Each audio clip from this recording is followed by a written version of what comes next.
So eagle ఫిబ్రవరి 9th వద్దామని వాళ్ళు date అడిగారు. సో ఆ సినిమా 9th రావాలి. సో పోతే ఆల్రెడీ 2 సినిమాలు అక్కడ అనౌన్స్ అయి ఉన్నాయి. ఆ ఇద్దరు ప్రొడ్యూసర్స్తో ఆల్రెడీ ఫోన్లో మాట్లాడడం జరిగింది. సో వాళ్ళని కన్విన్స్ చేసి సో ఫిబ్రవరి 9th ఈగల్ వచ్చేలాగా చూస్తున్నాము. డీజే టిల్లు 2 ఆల్రెడీ నాగవంశీ గుంటూరు కారం ఇక్కడ ఉంది కాబట్టి ఆయన ఇమీడియట్లీ ఓకే చెప్పాడు. సో ఒక ప్రొడ్యూసర్ ఇలా వస్తున్నందుకు చేద్దామని. ఇంకోటి యాత్ర ఉంది, ఇంకా యువి వంశీ కాంటాక్ట్ కాలేదు. వంశీతో కూడా మాట్లాడి పాసిబిలిటీ ఉంటే వాళ్ళని కూడా ఇంకొక వీకు డేట్ ముందుగా వెనకాల కానీ చూసుకోమని అడుగుతాము. సో ఇది వాళ్ళు ఈగల్ ఫిబ్రవరి 9th. సో అంటే ఇండస్ట్రీ ఇంట్రెస్ట్ మీద అంటే ఈ రేస్ నుంచి ఎవరు వెళ్తే బాగుంటుంది అన్న డిస్కషన్ వచ్చినప్పుడు మా హీరో గారు కూడా దీన్ని కోఆపరేట్ చేయాలని చెప్పడం వల్ల we agree to change the date అని we come on February. Thank you. మీ అందరికీ ఏంటంటే sir, this is not easy decision అండి. ఏదో మాట్లాడడం టక్మని చెప్పేసాను కాదు. This definitely not easy decision for a producer or a hero. మీ అందరికి తెలిసే ఉంటుంది అది. వ్యాపార పరంగా కూడా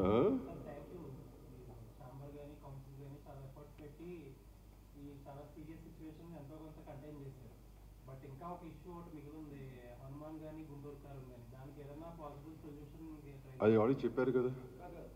ఒకడు వెళ్ళిపోవటం మూలంగా ఆల్ ఛాంబర్స్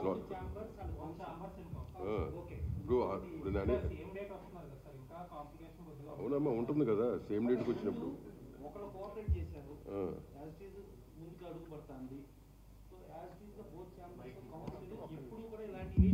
దీని మీద ఆల్రెడీ ఒక నిమిషం, దీని మీద ఆల్రెడీ ప్రశాంత్ వర్మ నన్ను కలిసినప్పుడు మాట్లాడడం జరిగింది డైరెక్టర్గా.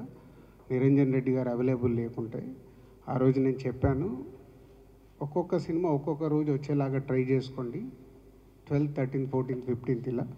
సో అప్పుడు ప్రశాంత్ వర్మ గారు చెప్పింది, వాళ్ళు మేజర్గా హిందీ టార్గెట్ చేస్తున్నాం సార్, హిందీ మాకు 12th రావాలి, వేరే ఆప్షన్ లేదు అని చెప్పడం జరిగింది. సో ఇప్పుడు ప్రశాంత్ వర్మ చెప్పిన దాని ప్రకారం హనుమాన్ హిందీ బేసిక్గా వాళ్ళు మేజర్గా చూస్తున్నారు కాబట్టి హిందీకి వచ్చే వరకు వాళ్ళకి ఫ్రైడేనే రిలీజ్ ఉండాలి కాబట్టి అది మారడానికి ఛాన్స్ లేదు. సో గుంటూరు కారం ఆల్రెడీ వాళ్ళు ఎప్పటి నుంచో ఫిక్స్ అయ్యి పెద్ద స్టార్ సినిమా కాబట్టి వాళ్ళకి 7 days వీక్ కావాలనే చూస్తారు, వాళ్ళు మారడానికి ఛాన్స్ లేదు నాకు తెలిసి. ఆ 2 సినిమాలు ఆ రోజు వచ్చే అవకాశాలే ఉన్నాయి. బట్ ఇంకా ఎఫర్ట్స్ పెడతాం దానిపైన కూడా, ఏమాత్రం అవకాశం ఉన్నా ట్రై చేస్తాం.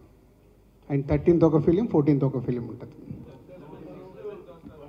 మనకు. దయచేసి అదే మళ్ళీ ఇందాకే నేను చెప్పాను కదా, క్వశ్చన్ అండ్ ఆన్సర్లో మీరు ఏదో అడుగుతారు, మేము ఏదో చెప్తాము, దాన్ని హైలైట్ చేసి పంపించొద్దు. ఇది ఎందుకంటే హెల్దీ కోసం చేసిన ప్రయత్నం, దీన్ని అందరం అప్రిషియేట్ చేసి మీరు కూడా అప్రిషియేట్ చేసి దీన్ని ప్రాపర్గా తీసుకెళ్ళండి. Thank you.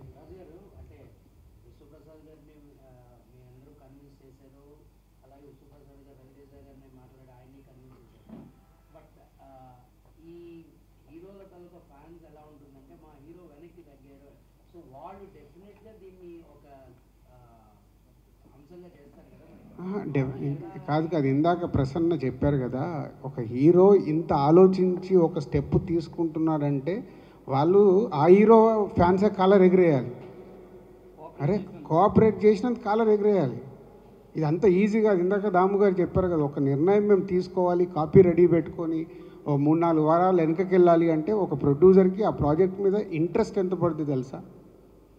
ఎకానమిక్స్ చాలామందికి తెలియదు. అంటే మాకు ప్రొడ్యూసర్గా ఎవ్రీ రూపీ క్యాలిక్యులేటెడ్.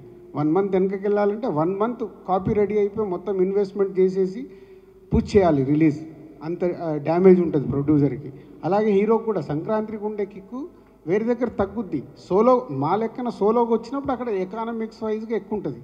ఇక్కడ 5 సినిమాలతో పాటు వచ్చే కంటే సోలోకి వస్తే అక్కడ రెవెన్యూ ఎక్కువ ఉంటుంది.